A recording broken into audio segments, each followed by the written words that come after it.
বিদ্যুতের উৎপাদন বাড়াবার বা লোকজনের যে বর্তমান অবস্থা তা রহিত করার কোনো উনি সিদ্ধান্ত নেবেন কিনা? ধন্যবাদ মাননীয় স্পিকার। মাননীয় মন্ত্রী। মাননীয় স্পিকার, পল্লী বিদ্যুতায়ন বোর্ডের অধীনে এই এলাকায় যেসব বিভ্রাট আছে এই ব্যাপারে কাজ শুরু করেছে। আমি আশা করি অতি দ্রুত এটা শেষ হবে। জনাব মোহাম্মদ রাশেদুল ইসলাম, রাশেদ, শেরপুর 1, মাননীয় সদস্য।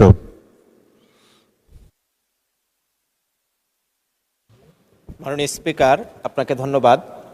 আমি মাননীয় মন্ত্রী মহোদয়ের কাছে প্রশ্ন করতে চাচ্ছি, আমার জেলা শেরপুর, সেই জেলায় গ্যাসের যে লাইন আছে সেই লাইনটি দেখা যাচ্ছে যে ওনাদের মতামত হচ্ছে যে এত বেশি লাস্টে যে গ্যাস সরবরাহ স্বাভাবিকভাবেই শেষ মুহূর্তে গিয়ে খুবই কম হয়। বিধায় আমি জিজ্ঞেস করেছিলাম যে এখানে নতুন করে কোনো শিল্প কারখানা করা বা এই কেন্দ্রে কী কী সমস্যা। ওনারা বলছেন যে গ্যাস সরবরাহে বড় ধরনের সমস্যা বা ঘাটতি। আমার জেলায় এরকম কোনো উদ্যোগ আছে কিনা যে লাইন সম্প্রসারণ অথবা বিশেষ লাইন স্থাপন, জানাবেন মেহেরবানি করে। ধন্যবাদ মাননীয় স্পিকার। মাননীয় মন্ত্রী। মাননীয় স্পিকার, আমি তো ছিলাম চিটাগংয়ে, চলে গেলাম শেরপুরে। তো আমাদের এই পরিকল্পনা এখন নাই মাননীয় স্পিকার। ধন্যবাদ স্পিকার।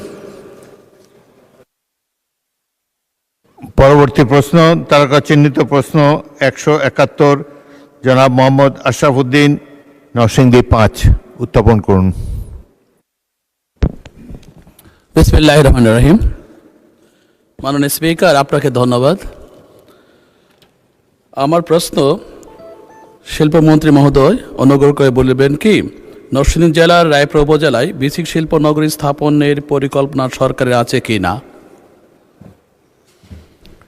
মাননীয় শিল্পমন্ত্রী খন্দকার আব্দুল মুক্তাদির। মাননীয় স্পিকার, বর্তমানে শিল্প মন্ত্রণালয়ের অধীনে বাংলাদেশ ক্ষুদ্র কুটির শিল্প কর্পোরেশন বিসিক কর্তৃক নরসিংদী জেলার বেলাবো ও রায়পুর উপজেলার 121 একর জমিতে বিসিকের একটি ইন্ডাস্ট্রিয়াল পার্ক স্থাপনের কার্যক্রম চলমান আছে। পরিকল্পনা কমিশনের নির্দেশনার আলোকে প্রকল্পটি সম্ভাব্যতা সমীক্ষা চলমান। সম্ভাব্যতা সমীক্ষা শেষে চূড়ান্ত প্রতিবেদন প্রাপ্তির পর ডিপিপি প্রণয়ন করা হবে। এটি বাস্তবায়িত হতে আরও 3 বছর সময় লাগবে। মাননীয় স্পিকার, এটি একটি লম্বা উত্তর, আপনি চাইলে আমি পুরোটা পড়ে শোনাবো অথবা পঠিত বলে গণ্য করতে পারেন। ধন্যবাদ। প্রশ্নটির বাকি অংশ পঠিত বলে গণ্য হোক। মাননীয় সদস্য প্রশ্ন উত্থাপনকারী জনাব মোহাম্মদ আশরাফুদ্দিন একটি প্রশ্ন করতে পারেন। ধন্যবাদ মাননীয় স্পিকার। আমার প্রশ্ন এখানে, একটা বেসিক শিল্পনগরী করতে গেলে বাংলাদেশে আমরা দেখে আসছি জমি অধিগ্রহণ, সেই সাথে সমীক্ষা, বাস্তবায়ন সব মিলিয়ে 5 বছর চলে যায়। একজন ব্যবসায়ী যে কিনা বেসিক শিল্পনগরীতে জমি কিনে, তার কিন্তু ব্যবসাটা বড় ব্যবসা না, সে কিন্তু মিড ক্লাসের চেয়ে লোয়ার মিড ক্লাস। তো 5 বছর যদি লেগে যায় একটা বেসিক শিল্পনগরী চালু করতে, যেখানে প্রাইভেট অর্গানাইজেশন 1.5 বছরের ভিতরে করে ফেলে, তা আমার প্রশ্ন হলো যে 3 বছর সময় নেবেন উনি বাস্তবায়ন করার জন্য। এই ঘুরে ফিরে 5 বছর থেকে এই সময় কমিয়ে উনি 2 বছরের ভিতরে আনতে পারবেন কিনা, তাতে করে আমরা একটা উন্নয়নের মুখ দেখতে পারবো, ব্যাঘাত মোচন হবে এবং উদ্যোক্তা সৃষ্টি হবে। আমি চাই এখানে উনি কিভাবে সময়টা কমিয়ে নিয়ে আসতে পারবেন কিনা। ধন্যবাদ। মাননীয় মন্ত্রী। মাননীয় স্পিকার, আপনার মাধ্যমে প্রশ্নকর্তা মাননীয় সংসদ সদস্যকে ধন্যবাদ। আপনার যে সময়ের কনসার্ন, এটা আমি পুরোপুরি শেয়ার করি। তবে একটা জিনিস কি, বিসিক শিল্পনগরী এইভাবে প্রতিষ্ঠা হয় না যে কিছু সংখ্যক সম্ভাব্য শিল্প উদ্যোক্তা তাদের প্রকল্প জমা দিয়েছেন এবং বিসিক শিল্পনগরী প্রতিষ্ঠার পরে তারা তাদের কাজ শুরু করবেন, ব্যাপারটা এরকম না। এটি স্থাপন করা হয় এর আগে স্বতঃপ্রণোদিত হয়ে উদ্যোগে শিল্প মন্ত্রণালয়ের অধীনে বিসিক একটা সম্ভাব্যতা সমীক্ষা যাচাই করে তারা এখানে একটা শিল্প পার্ক বা বেসিক শিল্পনগরী প্রতিষ্ঠার উদ্যোগ নেয় এবং শিল্প হওয়ার পরে, বেসিক হওয়ার পরে তারপরে আগ্রহী উদ্যোক্তারা এসে প্লট নেন, তারপরে শিল্প প্রতিষ্ঠার উদ্যোগ নেন। কিন্তু তারপরেও আমি আপনার সময়ের এই কনসার্নটা পুরোপুরি শেয়ার করি। ধন্যবাদ। মাননীয় সদস্য জনাব আনিসুর রহমান, মাদারীপুর 3। মাননীয় স্পিকার, আপনাকে ধন্যবাদ। আমার নির্বাচনী আসন মাদারীপুর 3। মাদারীপুর সদরে আমাদের একটি নতুন শিল্পনগরী গড়ে উঠেছে। সেখানে মাটি ভরাটের কাজ শেষ, জমি অধিগ্রহণ হয়েছে, কিন্তু শিল্প নগরী হিসাবে শিল্প উদ্যোক্তারা সেখানে যে শিল্প গড়ে তুলবে, যখন আমি দেখলাম দীর্ঘদিন পড়ে আছে, আমরা বুঝতে পারলাম সেই শিল্প প্লটগুলো প্রকৃত ব্যবসায়ীরা না পেয়ে কিছু অসাধু লোক সেখানে প্লটগুলো পেয়েছে। সেই ব্যাপারে আমার শিল্প মন্ত্রণালয়ের মন্ত্রীর কাছে আমার প্রশ্ন, একটি পদক্ষেপ নেবেন কিনা উনি? ধন্যবাদ মাননীয় স্পিকার। মাননীয় মন্ত্রী। মাননীয় স্পিকার, আপনার মাধ্যমে মাননীয় সংসদ সদস্যকে ধন্যবাদ। আমরা আপনার কাছ থেকে জানলাম মাদারীপুরে যে কটি প্লট বরাদ্দ হয়েছে একটি নির্দিষ্ট সময়ের মধ্যে শিল্প স্থাপন করে উৎপাদনে যাওয়ার কথা। তো যে সমস্ত জায়গায় ব্যত্যয় হয়েছে সেটা যদি সময় ইতিমধ্যে অতিক্রান্ত হয়ে থাকে, আমরা নিশ্চয়ই সেই বিষয়ে ব্যবস্থা নিব। ধন্যবাদ মাননীয় স্পিকার। মাননীয় সদস্য আব্দুল মুন্তাকিম, নীলফামারী 4। ধন্যবাদ মাননীয় স্পিকার। আমার সৈয়দপুর এবং কিশোরগঞ্জে বিসিক শিল্পনগরী 1962 সালে স্থাপিত সম্ভবত। তো সেই বিসিক শিল্পনগরীতে এখন বর্তমানে 10 একর জমি আছে এবং প্লট আছে 50টি। ইতিমধ্যে আমি তাদের সাথে বসেছিলাম, সেখানে ব্যবসায়ী এবং শিল্প উদ্যোক্তাবৃন্দ বলেছেন যে আরও 100টি প্লট, আরও প্রায় 50 একর জমি যদি সেখানে দেওয়া যেত, বৃহত্তর রংপুরের শিল্প আমরা অনেক দূরে এগিয়ে নিতে পারতাম। এই ব্যাপারে মাননীয় শিল্পমন্ত্রীর দৃষ্টি আকর্ষণ করছি আপনার মাধ্যমে, সেখানে কোনো নতুন কোনো জমি অধিগ্রহণ এবং সেখানে নতুন শিল্প প্লট স্থাপনের পরিকল্পনা নেবেন কিনা? ধন্যবাদ মাননীয় স্পিকার। মাননীয় মন্ত্রী। মাননীয় স্পিকার, আমি অফ দি কাফ উত্তরটা দিতে চাচ্ছি না। এটার জন্য আমাদের একটু প্রস্তুতি দরকার, কারণ এখানে জমির প্রাপ্যতা আছে কি না সেটি স্থানীয় প্রশাসনের সাথে যাচাই করার বিষয় আছে। আমরা নোটিশ দিলে তো আমরা প্রস্তুত হয়ে উত্তর দিব, কিন্তু এমনিতে আপনার উত্তরটাকেই আমি একটা নোটিশ হিসাবে গণ্য করছি মাননীয় সদস্যের। উইল লুক ইনটু ইট। ধন্যবাদ। ধন্যবাদ মাননীয় মন্ত্রী। তারকা চিহ্নিত প্রশ্ন 172 জনাব মোহাম্মদ আব্দুল আলিম, মাননীয় সদস্য বাগেরহাট 4। ধন্যবাদ মাননীয় স্পিকার আপনাকে আমাকে সুযোগ দেওয়ার জন্য। আমি মহান সংসদে তারকা চিহ্ন প্রশ্ন 172টি পাঠ করে শোনাচ্ছি। আমার প্রশ্নটি বিদ্যুৎ, জ্বালানি ও খনিজ সম্পদ মন্ত্রী মহোদয়ের নিকট। মাননীয় মন্ত্রী মহোদয় অনুগ্রহ করিয়া বলিবেন কি, বর্তমানে বাগেরহাট জেলার মোরেলগঞ্জ ও শরণখোলা উপজেলায় বিদ্যুৎবিহীন গ্রাম আছে কিনা? থাকিলে তাহা কি, এবং উক্ত গ্রামে বিদ্যুৎ সরবরাহ করা হইবে কিনা? মাননীয় মন্ত্রী। স্পিকার, বর্তমানে বাগেরহাট জেলার মোড়লগঞ্জ ও শরণখোলা উপজেলায় বিদ্যুৎবিহীন কোনো গ্রাম নাই। ধন্যবাদ স্পিকার। মাননীয় সদস্য একটি প্রশ্ন করতে পারেন জনাব আব্দুল আলিম। মাননীয় স্পিকার, আমরা পল্লী বিদ্যুতের অধীন বিদ্যুৎ গ্রহণ করে থাকি, কিন্তু পল্লী বিদ্যুতের অনেক অনিয়ম রয়েছে। বিশেষ করে আমরা লাইন থাকলেও নিয়মিত আমরা বিদ্যুৎ পাই না। এটি একটি বাংলাদেশের প্রচলিত একটা রেওয়াজ হয়েছে যে বিদ্যুৎ কখন আসে এটা হলো গুরুত্বপূর্ণ বিষয়। হ্যাঁ, তো আমি যেটা বলতে চাই সেটা হলো এই যে আমাদের গ্রাহকগণ তারা বিদ্যুতের যে মিটারটি ক্রয় করে নিজেদের অর্থ প্রদান করে, কিন্তু প্রতি মাসে সেই বিদ্যুতের ভাড়া দিতে হয় সেই পল্লী বিদ্যুৎকে। এটা একটি অনিয়ম। সুতরাং এর হাত থেকে এই ব্যাপারে কোনো ব্যবস্থা গ্রহণ করবেন কিনা আমি আপনার মাধ্যমে মাননীয় মন্ত্রী মহোদয়ের কাছে সেটা জানতে চাচ্ছি। মাননীয় সদস্য, আপনি জানতে চেয়েছেন বিদ্যুৎবিহীন গ্রাম আছে কিনা, এখন তো একটা নতুন প্রশ্ন করলেন। এনিওয়ে মাননীয় মন্ত্রী। স্পিকার, বিদ্যুৎ পায় না এটা বলে ঠিক না। পল্লী বিদ্যুৎ উন্নয়ন বোর্ডের যে লাইনগুলো আছে অনেক লম্বা লম্বা লাইন, অনেক সময় টেকনিক্যাল ফল্টের জন্য বিদ্যুৎ থাকে না, আবার রিপেয়ার করলে আবার বিদ্যুৎটা চলে আসে, সেই জন্য মাঝে মাঝে এটা বিভ্রাট হয়। আর 2 নম্বর হলো আপনার যে মিটারের কথা বলছেন, এটা দীর্ঘদিন যাবৎ ফ্যাসিস্ট গভর্নমেন্ট প্রিপেড মিটার লাগিয়ে 10% করে চার্জ করে, এটা নিয়ে জনগণের মধ্যে অসন্তোষ আছে।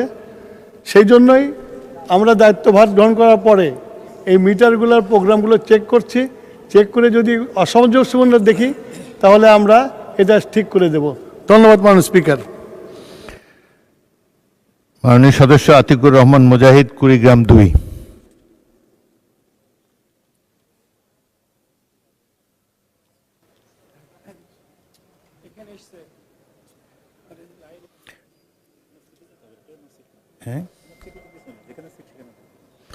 আপনারা আসনে যান, মাননীয় সদস্য ওখান থেকে প্রশ্ন করুন। মাননীয় স্পিকার, আপনাকে ধন্যবাদ। আমি একটা রিপোর্ট জাস্ট বলে আমার কোশ্চেনটা করতে চাই। আজকে আমার দেশে একটা রিপোর্ট হয়েছে, বিপিসি এবং কাস্টমের তথ্য অনুযায়ী ব্যাপক ফারাক। জ্বালানি মাননীয় সদস্য, সম্পূরক প্রশ্ন মূল প্রশ্নের সাথে জ্বালানি সংকট সম্পর্কিত হতে হবে। জ্বালানি সংকট নিয়ে বলতেছি। এখানে জ্বালানি সংকট নিয়ে যেটা বলা হয়েছে, পত্রিকার নোটিশ পড়তে পারবেন না, আপনি মূল প্রশ্নটা করে ফেলেন।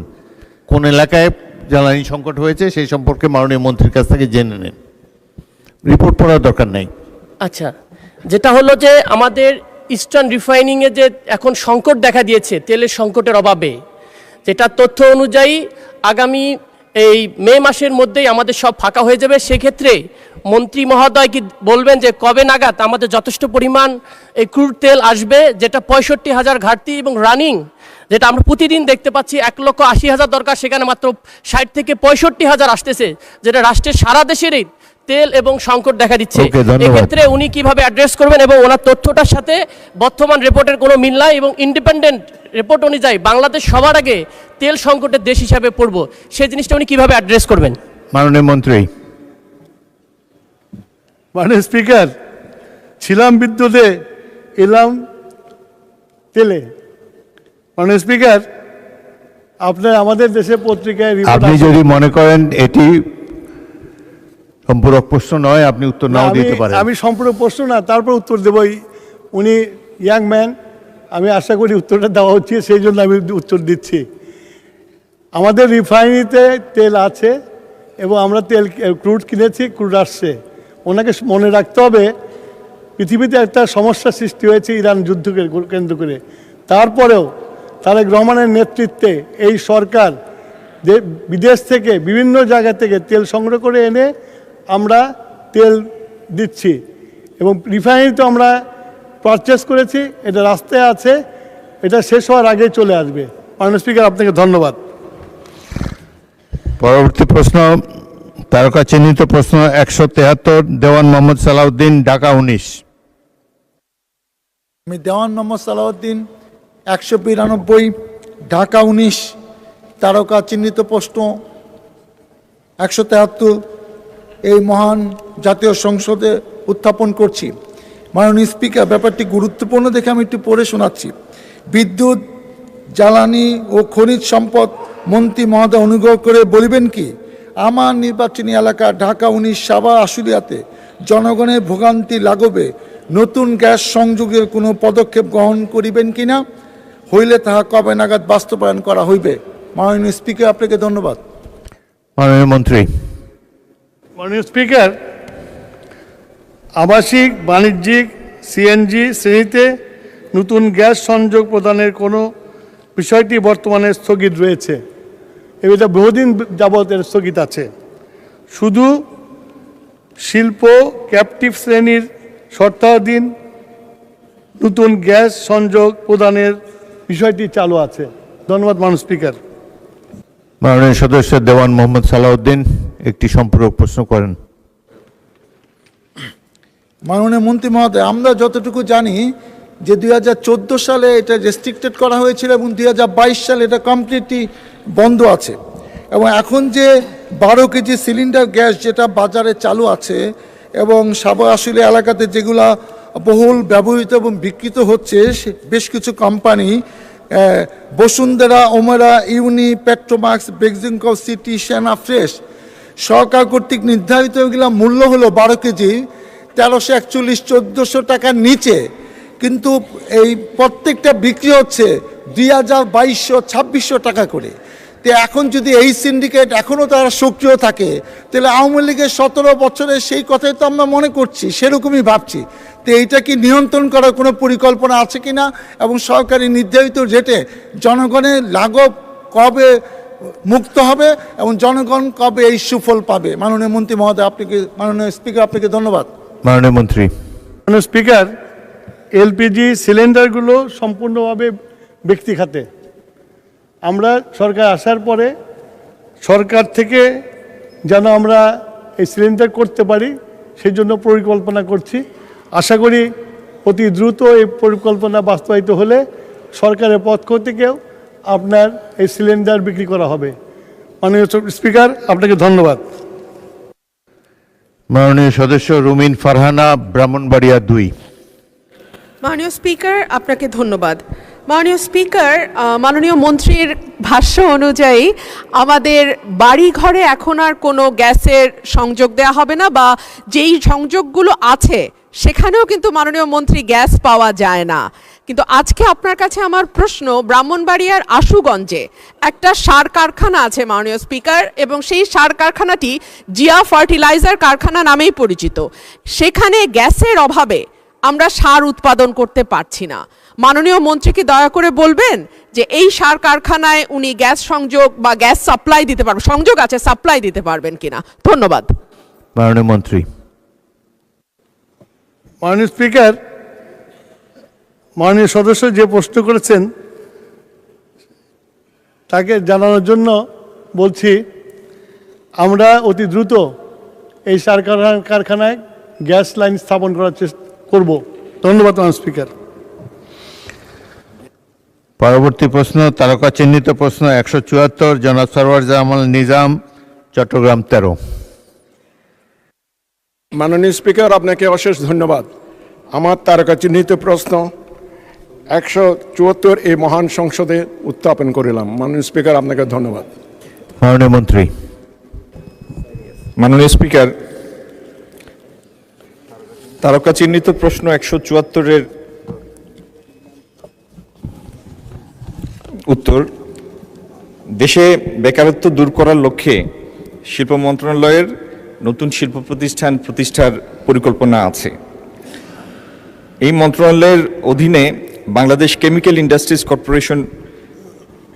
কর্পোরেশনের বেশ কয়েকটি নতুন কারখানা স্থাপনের পরিকল্পনা আমি আপনাকে সংক্ষেপে বলছি।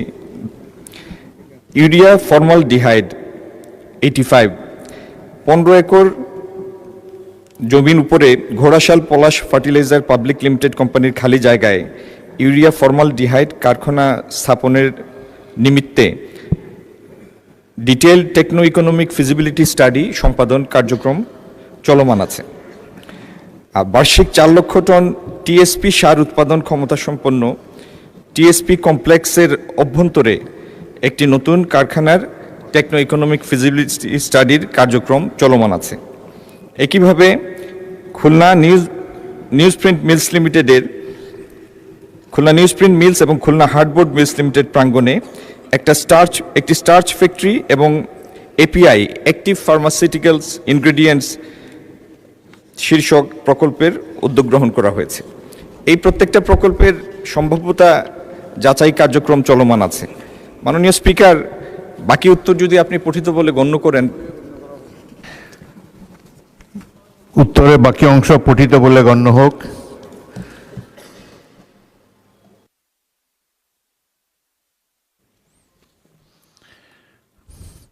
মাননীয় সদস্য একটি প্রশ্ন করতে পারেন।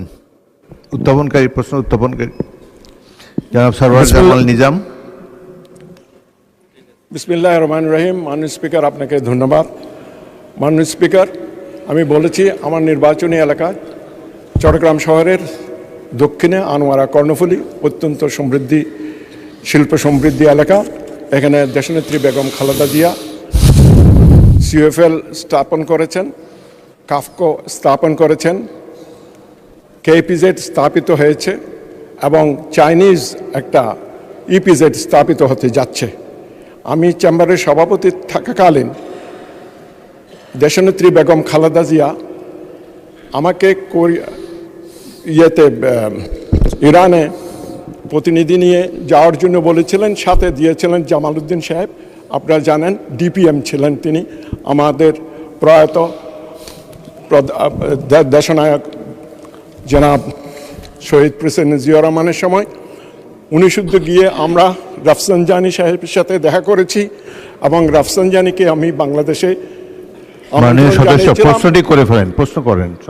আমন্ত্রণ জানাছিলাম। উনি আসছিলেন, he was the first and the last any president visited Chittagong.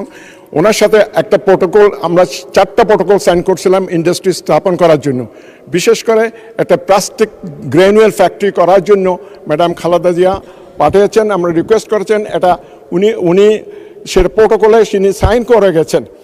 কিন্তু আজ পর্যন্ত এটা বিগত 17 বছরে স্বৈরাচারী সরকার এটার কোনো উদ্যোগ নেয় নাই। এখন আমি মাননীয় মন্ত্রীর কাছে জানতে চাচ্ছি, প্লাস্টিক গ্রেনুয়েল ফ্যাক্টরি যদি হয় তাহলে শিল্পের mother of the raw materials plastic গ্রেনুয়েল, ওটা যদি হয় ইনশাল্লাহ আমাদের পিছনে ফিরে তাকাতে হবে না, দেশ এইভাবে সমৃদ্ধিশালী হবে। সেই ফ্যাক্টরি করার কোনো উদ্যোগ নেবে কিনা আমি সেটা মাননীয় মন্ত্রীর কাছে জানতে চাচ্ছি। মাননীয় মন্ত্রী। মাননীয় স্পিকার, আপনার মাধ্যমে প্রশ্নকর্তা মাননীয় সদস্যকে ধন্যবাদ। এরকম একটি গ্রেনুলার ফ্যাক্টরি করার জন্য একটা ফিজিবিলিটি স্টাডি চলমান আছে, যে সময়ের রেফারেন্স দিয়েছেন মাননীয় সদস্য, তারপরে তো বেশ কয়েকটি দশক পার হয়েছে। তো বর্তমান পরিস্থিতিতে এরকম একটি প্রকল্পে যাওয়ার জন্য কি মডেলে আমরা যাব এবং তার বর্তমান প্রাসঙ্গিকতা কতটুকু, এটার উপরে চূড়ান্ত সিদ্ধান্তটি হবে। ধন্যবাদ মাননীয় স্পিকার। জনাব তাজউদ্দিন খান, মেহেরপুর 1, প্রশ্ন করুন। মাননীয় স্পিকার, আপনাকে ধন্যবাদ। আমার নির্বাচনী এলাকা মেহেরপুর 1, মেহেরপুর সদর এবং মুজিবনগর। মেহেরপুর ছোট্ট একটা জেলা, যেখানে মাত্র 276 বর্গ মাইল এরিয়া, শতভাগ জমি চাষ হয়ে থাকে সে জায়গাতে। কৃষকরা 1 বছর ফসলের মূল্য পেলেও পরের বছর পায় না। মাননীয় মন্ত্রীর কাছে আমার প্রশ্ন, কাঁচা পাট ভিত্তিক কোনো শিল্প কল কারখানা মেহেরপুরে তৈরি করার পরিকল্পনা আছে কিনা? মাননীয় মন্ত্রী। মাননীয় স্পিকার, এই পাট শিল্পের ইতিহাসটা বাংলাদেশে এখন একটা মোরলেস সরিটেল। কারণ যে পাটকলগুলি আছে একটা সময় লাভজনক থাকলেও সরকারি এবং বেসরকারি প্রত্যেকটা মিলই স্ট্রাগলিং মিল। তো আমরা পাটের ব্যবহারে আরও বৈচিত্র্য আনার এবং এখনকার এই এনভায়রনমেন্ট কনশাস একটা সময়ে কিভাবে পাটের পণ্যের মধ্যে বৈচিত্র্য এনে এটাকে আরও রপ্তানিযোগ্য করা যায় সেটা নিয়ে কাজ করছি। যদি আমরা চাহিদা সৃষ্টি এবং বৃদ্ধি করতে পারি তাহলে ইনশাল্লাহ আমরা সেটা বিবেচনা করব। ধন্যবাদ মাননীয় স্পিকার। মোহাম্মদ জহিরুল ইসলাম, চট্টগ্রাম 16।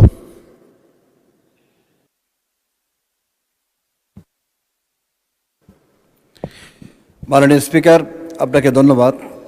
আমার নির্বাচনী এলাকা চট্টগ্রাম বাঁশখালী। মাননীয় শিল্পমন্ত্রী মহোদয়ের কাছে আমার প্রশ্ন, এখানে বাংলাদেশের গুরুত্বপূর্ণ এসএস পাওয়ার প্ল্যান্ট রয়েছে, দৃশ্যমান কোনো শিল্প কারখানা স্থাপিত হয় নাই। আমি ওনার মাধ্যমে জানতে চাই, ইকোনমিক জোন হওয়ার সম্ভাব্যতা রয়েছে এবং প্রচুর জায়গা রয়েছে, বেকার যুবকদের কর্মসংস্থানের জন্য ইকোনমিক জোন করার কোনো পরিকল্পনা আছে কিনা? মাননীয় স্পিকার, আপনাকে ধন্যবাদ। মাননীয় মন্ত্রী। মাননীয় স্পিকার, আপনার মাধ্যমে প্রশ্নকর্তাকে ধন্যবাদ। আমার এই জায়গাতে আমাদের এই পর্যায়ে কোনো পরিকল্পনা আছে কিনা এটার জন্য আমার একটা নোটিশ প্রয়োজন। তারকা চিহ্নিত প্রশ্ন 175, মাননীয় সদস্য মোহাম্মদ আব্দুল মান্নান, ব্রাহ্মণবাড়িয়া 5।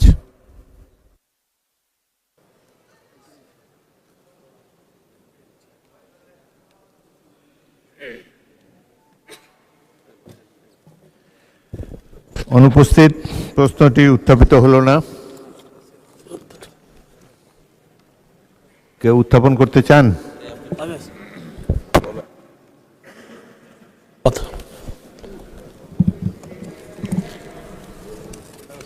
আমি মোহাম্মদ আব্দুল মান্নান, 247 ব্রাহ্মণবাড়িয়া 5। আমি আমার তারকাচিহ্নিত প্রশ্ন 175 এই মহান সংসদে উত্থাপন করলাম। মাননীয় স্পিকার, আপনাকে ধন্যবাদ। মাননীয় মন্ত্রী। মাননীয় স্পিকার, ব্রাহ্মণবাড়িয়ার যে সমস্ত এলাকায় গ্যাস নেই, সেই সমস্ত এলাকায় গ্যাস সরবরাহের পরিকল্পনা সরকারের আপাতত নেই। দেশের সামগ্রিক গ্যাসের চাহিদার বিপরীতে দেশীয় গ্যাসের ক্রমহ্রাসমান উৎপাদন ও আমদানিকৃত এলএনজির মিলিয়ে মোট গ্যাস সরবরাহের ঘাটতি থাকায় গ্যাসের সর্বোত্তম ব্যবহার নিশ্চিতকল্পে গত 23/7/25 তারিখের পরিপত্রের মাধ্যমে বিদ্যুৎ, সার ও বিশেষ করে শিল্পাঞ্চল ব্যতীত আবাসিক, বাণিজ্যিক ও সিএনজি শ্রেণীতে কোনো গ্যাস সংযোগ প্রদান করা স্থগিত রাখা হয়েছে। ধন্যবাদ মাননীয় স্পিকার। মাননীয় সদস্য জনাব আব্দুল মান্নান একটি প্রশ্ন করতে পারেন। মাননীয় স্পিকার, আপনাকে ধন্যবাদ। আমার নির্বাচনী এলাকা ব্রাহ্মণবাড়িয়া 5। এই ব্রাহ্মণবাড়িয়া থেকে এই তিতাস গ্যাস সারা বাংলাদেশে সরবরাহ হয়, অথচ আবার নির্বাচনী এলাকা ব্রাহ্মণবাড়িয়া শহর থেকে স্টোন থ্রো ডিস্টেন্স, ওইখানে গ্যাস নাই। আমি মাননীয় মন্ত্রীর কাছে জিজ্ঞেস করতে চাই, আমার ওইখানে বিদ্যুৎ গ্যাসের কোনো ব্যবস্থা তিনি করবেন কিনা। ধন্যবাদ মাননীয় স্পিকার। মাননীয় মন্ত্রী। আমাদের পরিকল্পনায় নাই, তবে চিন্তা করে দেখা যাবে যে করা যায় কিনা। ধন্যবাদ মাননীয় স্পিকার। মোহাম্মদ ইজ্জতুল্লাহ, মাননীয় সদস্য, সাতক্ষীরা 1। মাননীয় স্পিকার, আপনাকে ধন্যবাদ। আমাদের বিদ্যুৎ মন্ত্রীর কাছে প্রশ্ন যে ভোলায় তো গ্যাস উৎপাদন হচ্ছে, তো সেখান থেকে আমাদের খুলনা বিভাগ, খুলনা, সাতক্ষীরা, বাগেরহাট এসব এলাকায় গ্যাস সরবরাহ করে শিল্প ইন্ডাস্ট্রি করার কোনো পরিকল্পনা সরকারের আছে কিনা? মাননীয় মন্ত্রী। মাননীয় স্পিকার, ভোলায় যে গ্যাস আছে আমরা পরিকল্পনা করছি ভোলাতেই পাওয়ার স্টেশন বসাবো, সেখান থেকে ভোলার গ্যাস দিয়ে বিদ্যুৎ উৎপাদন করব। এবং খুলনাতে 2টি পাওয়ার স্টেশন তৈরি করেছে, কিন্তু গ্যাসের সংযোগ হয় নাই। আমরা পরিকল্পনা করছি সেই 2টা পাওয়ার স্টেশনকে চালু করার জন্য ভোলা থেকে গ্যাস খুলনায় নিয়ে যাব। ধন্যবাদ মাননীয় স্পিকার। মোহাম্মদ শফিকুল ইসলাম, পটুয়াখালী 2। মাননীয় স্পিকার, আপনাকে ধন্যবাদ। মাননীয় মন্ত্রীর কাছে আমার একটু জানার বিষয়, সেটি হচ্ছে আমরা গতকালকেই দেখলাম যে আমাদের একজন সম্মানিত জাতীয় সংসদ সদস্য জ্বালানি সংগ্রহ করতে গিয়ে তিনি কিছুটা অসম্মানিত অবস্থার মধ্যে পড়েছেন। এর আগে আমাদের একজন সংসদ সদস্য আমরা জেনেছিলাম যে তিনি তেল না পেয়ে, জ্বালানি না পেয়ে তিনি কিছুটা সংকটের মধ্যে ছিলেন।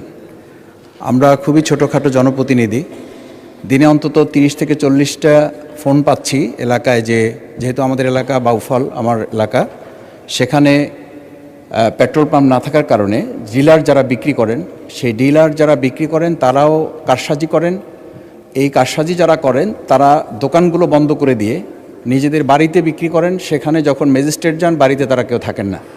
তো এই জায়গায় আমি লক্ষ্য করছি যে আজকেও সম্মানিত বিদ্যুৎ এবং জ্বালানি মন্ত্রী যে কথা বলেছেন, সেটার সাথে আমাদের এলাকাগুলোর পরিস্থিতির তো কোনো মিল নেই।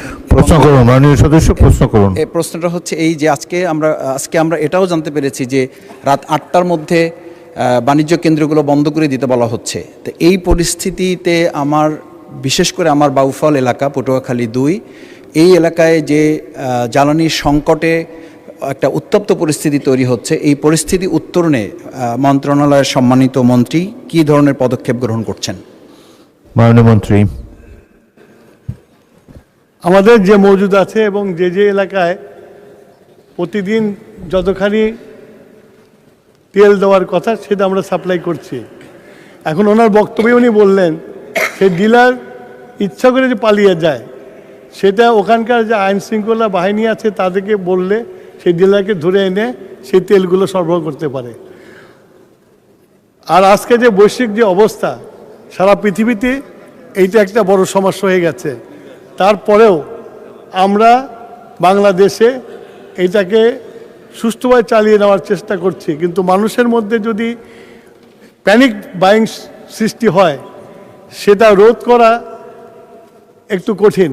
আমরা মানুষের কাছে অ্যাপিল করছি যে আপনারা যা প্রয়োজন তাই ক্রয় করেন, তার বেশি ক্রয় করেন না। এটা যদি মানুষ করে তাহলে আমার মনে হয় না যে বিদ্যুৎ নিয়ে কোনো এই জ্বালানি নিয়ে কোনো সমস্যা হবে। আর 8টার পরে যেটা বন্ধ করতে বলা হয়েছে, সারা পৃথিবীতে, আই রিপিট, সারা পৃথিবীতে এখন সবাই সাশ্রয়ী হয়েছে। সেই জন্য আমরাও তো পৃথিবীর বাইরে না, পৃথিবীতে, সেই জন্য আমরাও সাশ্রয় করার জন্য জনগণকে অনুরোধ করছি। আশা করি জনগণ আমাদের এই অনুরোধ রক্ষা করবে। মাননীয় স্পিকার, ধন্যবাদ। চিহ্নিত প্রশ্ন 176, মোহাম্মদ রকনউদ্দিন বাবুল, লালমনিরহাট 2, প্রশ্ন উত্থাপন করেন। মাননীয় স্পিকার, আপনার মাধ্যমে মাননীয় শিল্পমন্ত্রী মহোদয়ের কাছে আমার প্রশ্ন। শিল্পমন্ত্রী মহোদয়, অনুগ্রহ করিয়া বলিবেন কি লালমনিরহাট জেলার বেকারত্ব দূর করিবার নিমিত্তে শিল্প প্রতিষ্ঠান স্থাপন করিবার লক্ষ্যে কোনো পদক্ষেপ গ্রহণ করা হইবে কি না, না হইলে কারণ কি? মাননীয় মন্ত্রী। মাননীয় স্পিকার, আপনার মাধ্যমে মাননীয় সদস্যকে ধন্যবাদ। তারকা চিহ্নিত প্রশ্ন 176, লালমনিরহাটে, এটির আগে মানে প্রাসঙ্গিকতার স্বার্থে এটা বলে নেওয়া ভালো যে লালমনিরহাটের সাপটি বাড়িতে 87 সনে 15.6 একরের উপর একটি বিসিক শিল্পনগরী প্রতিষ্ঠা করা হয়েছে, যেখানে 108টি প্লট এবং এই মুহূর্তে কোনো বরাদ্দযোগ্য প্লট নাই। আমরা যদি, সরকার তো নিজে শিল্প প্রতিষ্ঠা করে না, বিসিক নিজে শিল্প প্রতিষ্ঠা করে না, কিন্তু শিল্প প্রতিষ্ঠার সহায়ক হিসাবে শিল্প পার্ক বা শিল্প নগরী প্রতিষ্ঠা করে দেয়। আমরা সম্ভাব্যতা যাচাই সাপেক্ষে যদি সুনির্দিষ্ট কোনো প্রস্তাব পাই শিল্প উদ্যোক্তাদের নিকট থেকে, তাহলে সম্ভাব্যতা যাচাই সাপেক্ষে এবং সেখানে অকৃষি অনাবাদী জমি প্রাপ্তি সাপেক্ষে শিল্পনগরী প্রতিষ্ঠার উদ্যোগ নেওয়া যেতে পারে। ধন্যবাদ মাননীয় স্পিকার। মাননীয় সদস্য রকনউদ্দিন বাবুল একটি প্রশ্ন করতে পারেন।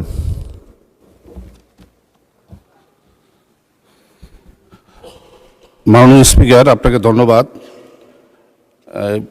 আমাদের লালমনিরহাট জেলা তিস্তা বেষ্টিত একটি জেলা। আমার নির্বাচন এলাকায় 16টি ইউনিয়নের মধ্যে 4টি ইউনিয়ন আপনার নদীবেষ্টিত। এই নদীবেষ্টিত এলাকার বন্যার তিস্তার কলার গ্লাসে হাজার হাজার লোক ক্ষতিগ্রস্ত হয়, হাজার হাজার পরিবার। সেই চলাঞ্চলের মানুষগুলোকে বেকারত্ব দূর করার জন্য কোনো শিল্প এলাকা সেখানে গড়ে ওঠা সম্ভব কিনা আর কি আপনার, এটি আমি জানতে চাই। ধন্যবাদ আপনাকে। মাননীয় মন্ত্রী। মাননীয় স্পিকার, আপনার মাধ্যমে সদস্যকে ধন্যবাদ। আমি উনার এলাকাটা মিস করেছি। উনি কি লালমনিরহাটের কথা জানতে চাচ্ছেন? লালমনিরহাটের উত্তরটা আমরা মাত্র দিয়েছি, যেটি তারকা চিহ্নিত প্রশ্নের উত্তর ছিল। উত্তর দিয়েছেন? জি। লালমনিরহাটে প্রশ্নকর্তা জানতে চেয়েছিলেন যে শিল্প প্রতিষ্ঠার কোনো উদ্যোগ নেওয়া হবে কিনা। এখন সম্পূর্ণ প্রশ্ন করছেন উনি। প্রশ্নটা একই, মানে একই রকম প্রশ্ন। তো উত্তরটা হচ্ছে এই যে সেখানে একটা বেসিক শিল্পনগরী ইতিমধ্যে আছে, আর যদি আমরা সুনির্দিষ্ট কোনো প্রস্তাব পাই শিল্প উদ্যোক্তাদের, তাহলে অকৃষি অনাবাদী জমির অ্যাভেলেবিলিটি সাপেক্ষে আমরা সম্ভাব্যতা যাচাই করে নতুন শিল্প পার্ক বা বেসিক শিল্পনগরী প্রতিষ্ঠার উদ্যোগ নেব। ধন্যবাদ মাননীয় স্পিকার। মাননীয় সদস্য, আপনি সন্তুষ্ট? আপনাকে প্রশ্ন করতে চান, কিংবা আপনি স্যাটিসফাইড হলে আর তো দরকার নেই?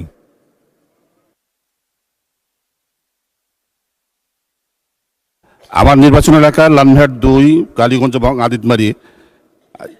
এই 2 উপজেলা 16টি ইউনিয়নের মধ্যে 4টি ইউনিয়ন নদীবেষ্টিত এলাকা। এই নদীবেষ্টিত এলাকার লোকজন তিস্তার কলার গ্লাসে বন্যার সময় খুব ক্ষতিগ্রস্ত হয়। আমি যে কথাটি বলতে চাই যে এই মানুষগুলোকে বেকারত্ব দূর করার জন্য সেখানে চরাঞ্চলে কোনো আর কি আপনার শিল্প এলাকা গড়ে তোলা সম্ভব কিনা, চরাঞ্চলে শিল্প কারখানা করবেন কিনা? মাননীয় স্পিকার, আপনার মাধ্যমে প্রশ্নকর্তাকে আবারও ধন্যবাদ। চরাঞ্চলে শিল্প প্রতিষ্ঠা করা যাবে কি না এটির জন্য একটা সম্ভাব্যতা যাচাই করা দরকার। তো সেই যাচাই করা সাপেক্ষে এটার উত্তর দেওয়া যাবে। ধন্যবাদ মাননীয় স্পিকার। জাহাঙ্গীর হোসেন হেলাল, খুলনা 2।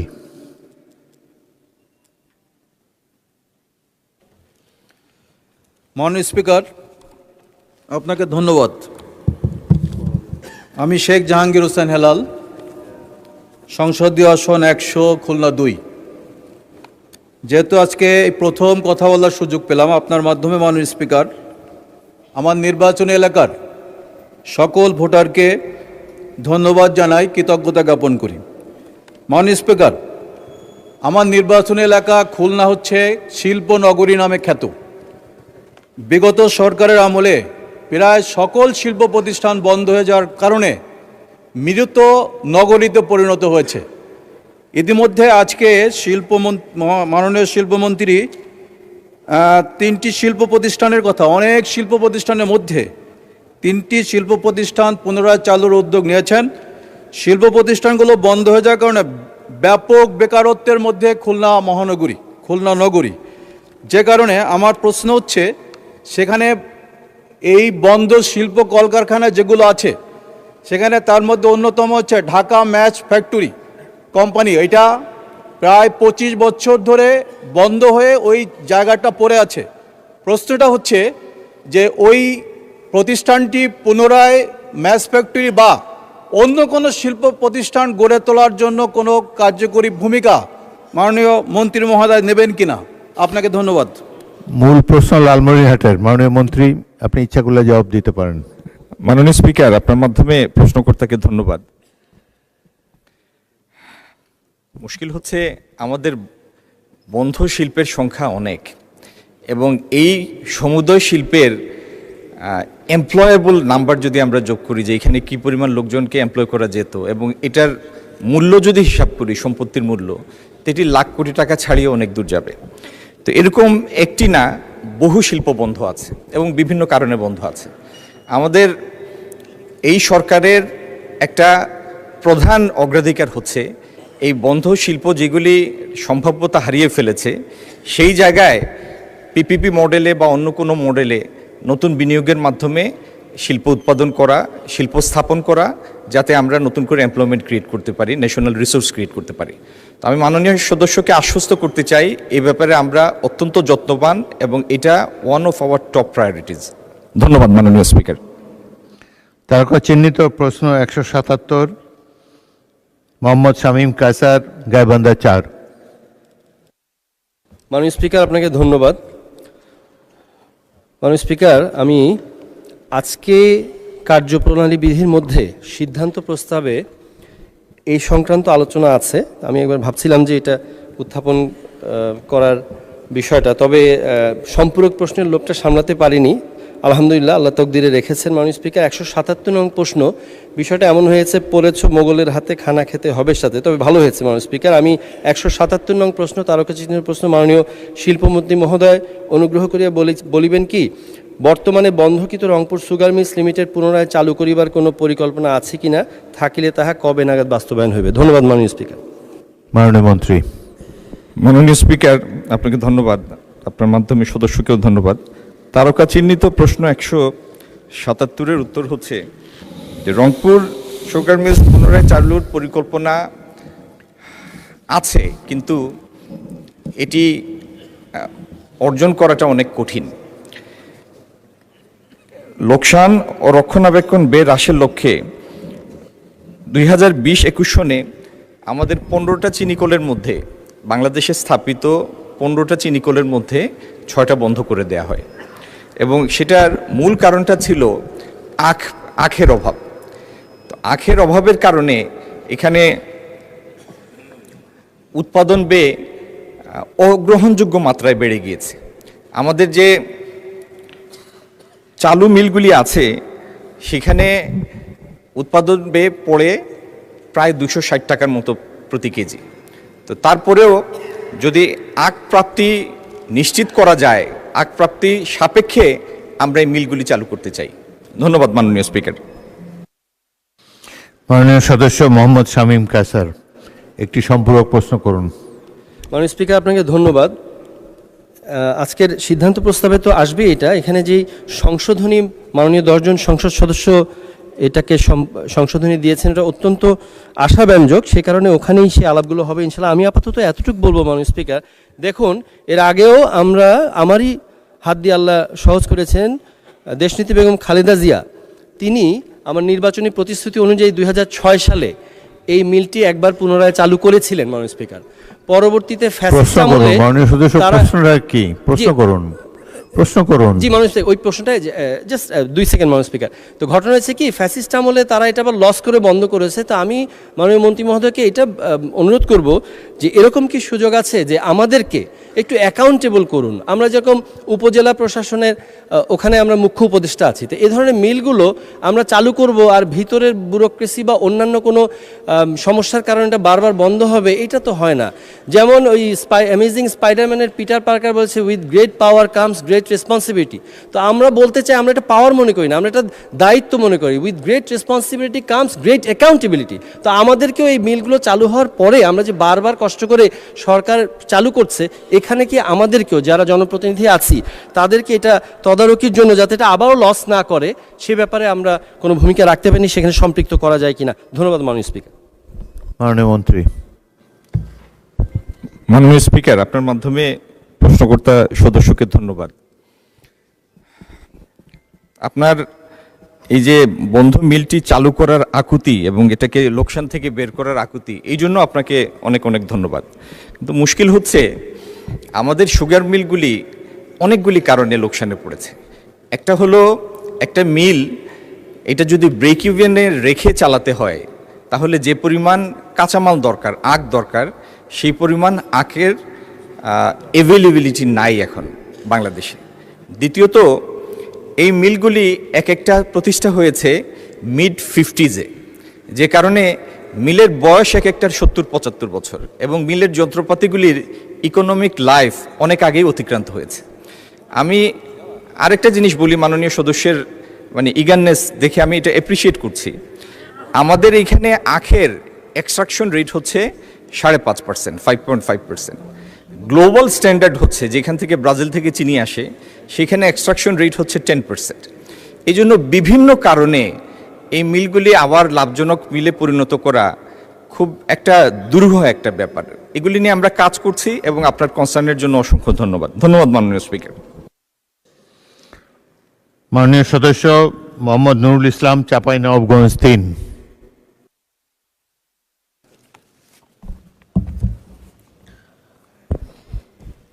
মাননীয় স্পিকার, আপনাকে ধন্যবাদ। আমি 8 কর্মদিবস চেষ্টা চালিয়ে এখন আমাকে সুযোগ করে দিয়েছেন, এজন্য আমি আন্তরিকভাবে কৃতজ্ঞতা জানাচ্ছি।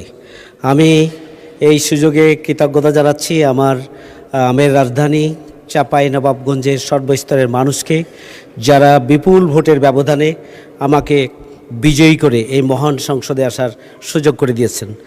আমি এই সুযোগে কৃতজ্ঞতা জানাচ্ছি ফ্যাসিবাদ বিরোধী আন্দোলন এবং জুলাই গণঅভ্যুত্থানে যারা জীবন দিয়েছেন, পঙ্গুত্ব বরণ করেছেন, আহত হয়েছেন, ক্ষতিগ্রস্ত হয়েছেন।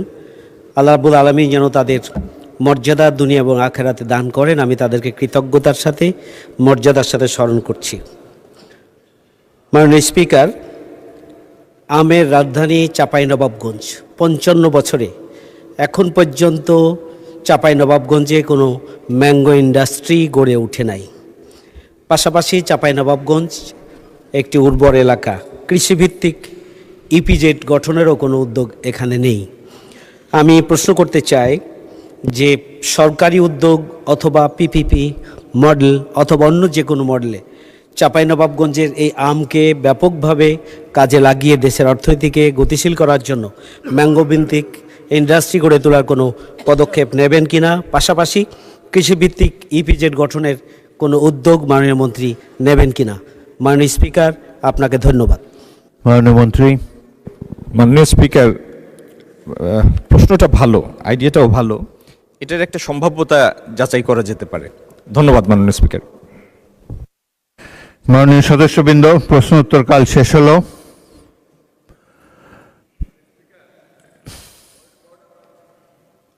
মন্ত্রীর পয়েন্ট অফ অর্ডার বলুন।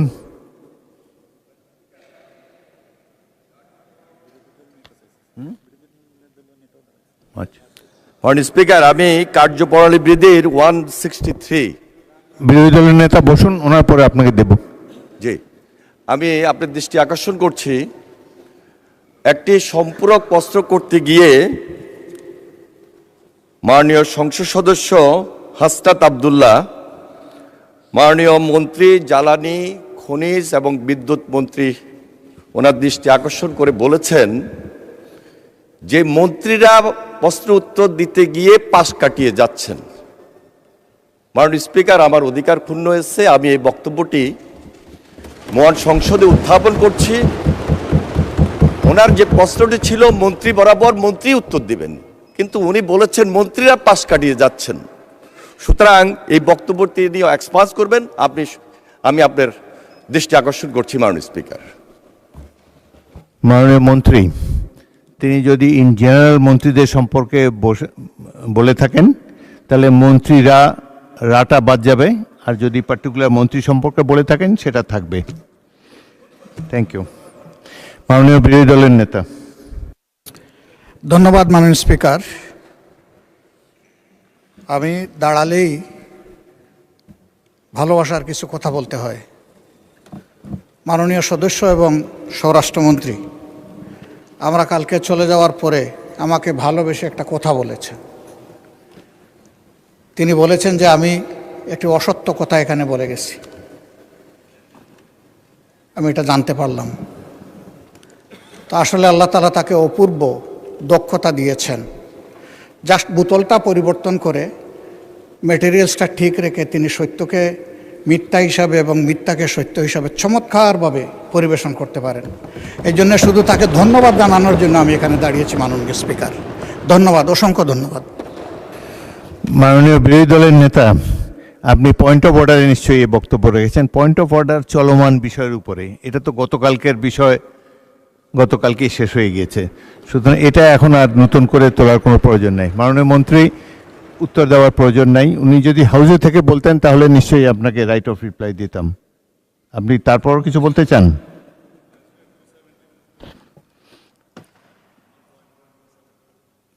শোনা যাচ্ছে না তো, মাইক অন করুন। মাননীয় স্পিকার, আপনাকে ধন্যবাদ। এই মুহূর্তে মাননীয় বিরোধী দলীয় নেতা দুইটা অসংসদীয় শব্দ ব্যবহার করেছেন, সেটা হচ্ছে মিথ্যা। এটা অসত্য বললে আমি আপত্তি করতাম না। এই যে আমি কালকে মিথ্যা বলেছি বয়ান, তো এইটা মিথ্যা শব্দটা অসংসদীয় হিসেবে এটা এক্সপান্স করার জন্য আমি অনুরোধ জানাই। দ্বিতীয় কথা হচ্ছে, ওনার কালকের বক্তব্যের প্রেক্ষিতে আমি বলেছিলাম মাননীয় বিরোধী দলীয় নেতা এখানে একটা অসত্য বক্তব্য উত্থাপন করেছেন। সেটা ছিল যেখানে রুল 62 অনুসারে আপনি তারপরে একজন বেসরকারি সদস্যের উত্থাপিত মুলতাবি প্রস্তাব গ্রহণ করেছেন, ওনারা ওয়াক আউট করার আরও অনেক পরে, তাহলে সেটা পার্লামেন্টে উত্থাপিত বা পড়িত হইল কিভাবে?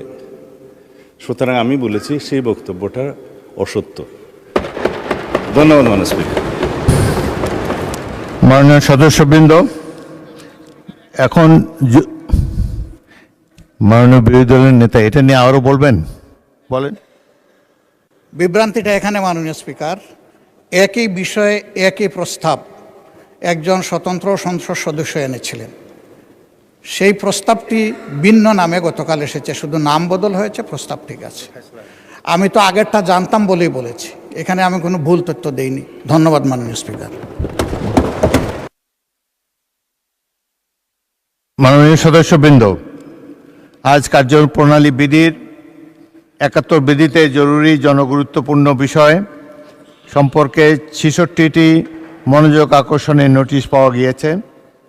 নোটিশদাতা মাননীয় সদস্যগণ হলেন মোহাম্মদ রাশেদুল ইসলাম রাশেদ, শেরপুর 1, মোহাম্মদ মুজিবুর রহমান, রাজশাহী 1, মোহাম্মদ মাহবুবুল আলম, কুড়িগ্রাম 3, মোহাম্মদ আনোয়ারুল ইসলাম, কুড়িগ্রাম 1, মোহাম্মদ সেলিম রেজা, সিরাজগঞ্জ 1, মোহাম্মদ আবু তালেব, সিরাজগঞ্জ 4, মোহাম্মদ ফাহিম চৌধুরী, শেরপুর 2, ইকরামুল বাড়ি, টিপু, নরগাঁ 4, মোহাম্মদ কামরুল হাসান, ময়মনসিংহ 6, শাহজাহান চৌধুরী, চট্টগ্রাম 15, মনিরুল হক চৌধুরী, কুমিল্লা 6, মোহাম্মদুল্লাহ, ময়মনসিংহ 2, মোহাম্মদ মোস্তাফিজুর রহমান, কুড়িগ্রাম 4, মোহাম্মদ আমির হামজা, কুষ্টিয়া 3, এস.এম. জাহাঙ্গীর হোসেন, ঢাকা 18, শেখ ফরিদ আহমদ, চাঁদপুর 3, রুমিন ফারহানা, ব্রাহ্মণবাড়িয়া 2, মোহাম্মদ আজিজুর রহমান, যশোর 1, জনাব মোহাম্মদ আব্দুল করিম, গাইবান্ধা 2, মোহাম্মদ শফিকুর রহমান, কিরণ, ফরিদপুর 2, মোহাম্মদ আব্দুল আলিম, বাগেরহাট 4,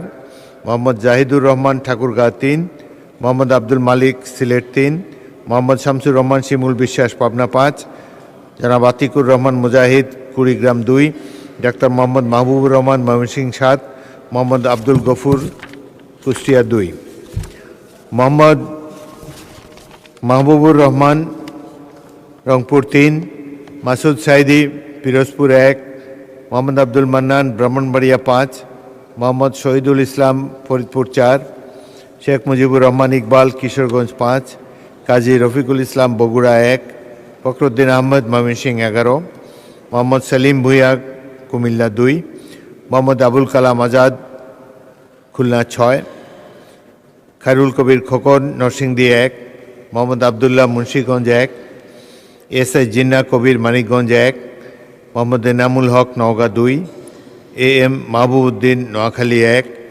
মাসুম মুস্তফা, নেত্রকোনা 5, মোহাম্মদ আব্দুল খালেক, সাতক্ষীরা 2, মোহাম্মদ রুহুল আমিন দুলাল, পিরোজপুর 3, সৈয়দ জয়নুল আবদিন, ঢাকা 4, মোহাম্মদ শওকতুল ইসলাম, মৌলভীবাজার 2, মোহাম্মদ ইজ্জতুল্লাহ, সাতক্ষীরা 1, মোহাম্মদ নুরুল ইসলাম, চাঁপাইগঞ্জ 3, চাঁপাইনবাবগঞ্জ 3, এম.এ. হান্নান, ব্রাহ্মণবাড়িয়া 1, খন্দকার আবু আশফাক, ঢাকা 1, মোহাম্মদ শফিকুল ইসলাম, পটুয়াখালী 2, মোহাম্মদ লুৎফুর রহমান, টাঙ্গাইল 4, জয়নুল আবেদিন, বরিশাল 3, মোহাম্মদ মশিউর রহমান খান, বাগেরহাট 1, এস.কে. আজিজুল বাড়ি, খুলনা 4, ইমরান আহমদ চৌধুরী, সিলেট 6, মোহাম্মদ আবুল খায়ের ভূঁইয়া, লক্ষ্মীপুর 2, শাহ মোহাম্মদ ওয়ারেস আলী মামুন, জামালপুর 5, মোহাম্মদ আখতার হোসেন, রংপুর 4, মোহাম্মদ গোলাম রসুল, যশোর 4, শেখ মঞ্জুরুল হক রাহাত, বাগেরহাট 2, জনাব মোহাম্মদ ফখরুল ইসলাম, নোয়াখালী 5,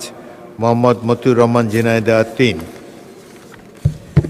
মোহাম্মদ কামাল হোসেন, ঢাকা 5, মোহাম্মদ আব্দুল হান্নান, চাঁদপুর 4, মোহাম্মদ মোশাররফ হোসেন, বগুড়া 4। নোটিশগুলোর মধ্য হতে আমি পাবনা 5 হতে নির্বাচিত মাননীয় সংসদ সদস্য মোহাম্মদ শামসুর রহমান শিমুল বিশ্বাস, বরিশাল 3 আসনের সংসদ সদস্য জনাব জয়নুল আবদিন এবং রংপুর 4 হতে নির্বাচিত মাননীয় সংসদ সদস্য আক্তার হোসেনের নোটিশগুলো গ্রহণ করলাম। বাকি নোটিশগুলো গ্রহণ করা সম্ভব হলো না বলে দুঃখিত। যাদের নোটিশ গ্রহণ করা হয়নি বিধি অনুযায়ী তাদের মধ্য থেকে প্রত্যেকে নিজ নিজ নোটিশের বিষয়বস্তু সম্পর্কে 2 মিনিট করে বক্তব্য রাখার আহ্বান জানাবো। তবে মোট 30 মিনিটের মধ্যে যতজন সংসদ সদস্য বক্তব্য রাখা সম্ভব ততজনই বক্তব্য রাখবেন। 2 মিনিট পরে মাইক বন্ধ হয়ে যাবে।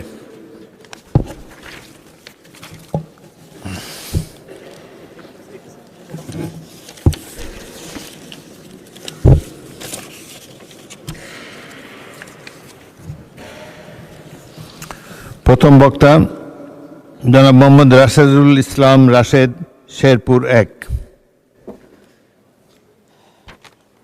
আসসালামু আলাইকুম ওরহমতুল্লাহি ওবরাকাতুহু। মাননীয় স্পিকার, আপনাকে ধন্যবাদ। আপনার মাধ্যমে আমার নির্বাচনী এলাকা শেরপুর 1-এর সম্মানিত ভোটারবৃন্দ, যাদের ভোটে আমি আজকে মহান সংসদে দাঁড়াতে পেরেছি, তাদেরকে এবং সম্মানিত শেরপুরবাসীকে মোবারকবাদ জানাচ্ছি। আমার উত্থাপনীয় বিষয় হলো কৃষি সমৃদ্ধ দরিদ্রতম শেরপুর জেলায় রেলপথ স্থাপন সংক্রান্ত। শেরপুর জেলায় 15,01,000 জন মানুষের বসবাস, যেখানকার অধিকাংশ মানুষ দরিদ্র এবং শ্রমিক শ্রেণীর। শ্রমিকদের বড় সংখ্যক মানুষ গার্মেন্টস কর্মী, যারা রাজধানী ও তার আশেপাশে কর্মরত। কৃষি পণ্য ট্রান্সফার করাও এই জেলার মানুষদের জন্য ব্যয়সাধ্য। শেরপুরে রয়েছে নাকুগাঁও স্থলবন্দর এবং বেশ কয়েকটি পর্যটন কেন্দ্র। এমতাবস্থায় যাতায়াতে রেলপথ নিরাপদ ও সাশ্রয়ী হওয়ায় আমার নির্বাচনী এলাকা শেরপুরে রেলপথ স্থাপনের দীর্ঘদিনের দাবি পূরণের কাজটি অত্যন্ত জরুরি ও জনগুরুত্বপূর্ণ বিধায় মাননীয় রেলপথ মন্ত্রী মহোদয়ের দৃষ্টি আকর্ষণ করছি। মাননীয় স্পিকার, আমরা আমাদের এই দাবিটি দীর্ঘ সময় ধরে বিগত ফ্যাসিবাদী আমলে আমরা করে আসার পরেও এর বিষয়ে কোনো উদ্যোগ নেওয়া হয়নি, অথচ আমাদের পার্শ্ববর্তী জেলা জামালপুর এবং পার্শ্ববর্তী জেলা ময়মনসিংহে রেলপথ রয়েছে। শুধুমাত্র 14 থেকে 15 কিলোমিটার রাস্তা যদি জামালপুর থেকে শেরপুর পর্যন্ত নিয়ে যাওয়া হয় অথবা ময়মনসিংহ থেকে সরাসরি শেরপুরের দিকে আলাদা করে রেলপথ নিয়ে যাওয়া হয়, আমি মনে করছি যে এটি আমাদের অবহেলিত এলাকা হিসেবে শেরপুরের জন্য খুবই যুগান্তকারী একটি সিদ্ধান্ত হবে বলে আমি মনে করছি। সেই বিষয়টিকে সামনে রেখেই আমি আপনার কাছে, আপনার মাধ্যমে মাননীয় মন্ত্রী মহোদয়ের কাছে এই দাবিটি উত্থাপন করলাম। আপনাকে ধন্যবাদ মাননীয় স্পিকার। পরবর্তী বক্তা জনাব মোহাম্মদ মুজিবুর রহমান, রাজশাহী 1।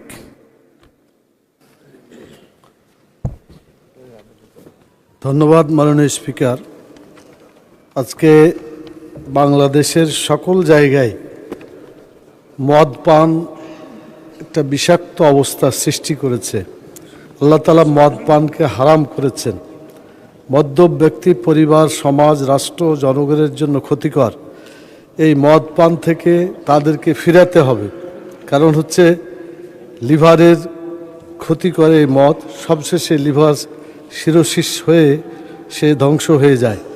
মস্তিষ্ক ও স্নায়ুতন্ত্রের ক্ষতি হয়ে কথা বলার জড়তা দেখা দেয়। ক্যান্সারের ঝুঁকি উল্লেখযোগ্যভাবে বেড়ে যায়। পাকস্থলী ও অগ্নাশয়ের সমস্যা দেখা দেয়। রোগ প্রতিরোধের ক্ষমতা কমে যায়। নিউমোনিয়ার, যক্ষ্মার মতো মারাত্মক ঝুঁকি বেড়ে যায়। শারীরিক ও মানসিক দুর্বলতা গ্রাস করে শেষ পর্যন্ত মৃত্যুর কারণও হতে পারে। বিশেষ করে আমাদের সমাজে যেখানে মদপান করা হয় সেখানে ওই এলাকার মেয়েদের জীবন মদ্যপ ব্যক্তিদের দ্বারা ক্ষতিগ্রস্ত হয়। তারা ধর্ষণ, হত্যার শিকার হয় এবং সেখানে একটা ভয়াবহ পরিস্থিতি সৃষ্টি হয়। এই অবস্থা থেকে দেশ এবং জাতিকে, জনগণকে রক্ষা করার জন্য মাননীয় স্বরাষ্ট্রমন্ত্রী এই মদ বন্ধের জন্য গুরুত্বপূর্ণ পদক্ষেপ নেওয়া দরকার, কিন্তু আমরা এ পর্যন্ত কোনো পদক্ষেপ নিতে দেখছি না। এটা মারাত্মকভাবে সব জায়গায় ছড়িয়ে পড়ছে। সেজন্য আমি প্রস্তাব করছি মাননীয় স্পিকার, স্বরাষ্ট্রমন্ত্রী প্রয়োজনীয় অন্যান্য মন্ত্রণালয়ের সহযোগিতা নিয়ে হলেও এই মদের মতো জঘন্য ক্ষতিকর জিনিসকে হারাম করে বাংলাদেশের 18 কোটি মানুষকে বেঁচে থাকার এবং মাননীয় সদস্যবৃন্দ, আসরের নামাজের জন্য অধিবেশনে 30 মিনিটের জন্য বিরতি দেওয়া হলো।